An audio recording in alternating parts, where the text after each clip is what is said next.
படித்து சிந்திக்க சில உண்மைகள். சீனி இல்லாத காலத்தில் சர்க்கரை நோய் வரவில்லை. ஷாம்பு இல்லாத காலத்தில் தலைமுடிகள் கொட்டவில்லை. மினரல் வாட்டர் இல்லாத காலத்தில் சிறுநீரில் கல் வரவில்லை.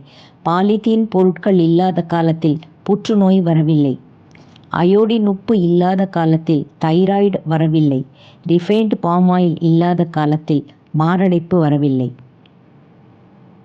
பிராய்லர் கோழி இல்லாத காலத்தில் பெண் குழந்தை சிறுவயதில் பருவமடையவில்லை. மிக்சி, கிரைண்டர், வாஷிங் மெஷின் இல்லாத காலத்தில் சிசேரியன் மூலம் குழந்தை பிறக்கவில்லை. சோப்பு இல்லாத காலத்தில் தோல் நோய் எதுவும் வரவில்லை.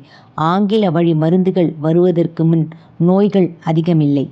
தாய்மொழி மூலம் கல்வி கற்கும் வரை சிந்தனை திறன் குறையவில்லை. காணொளியை கண்டதற்கு மிக்க நன்றி. பிடித்திருந்தால் பகிருங்கள். நன்றி.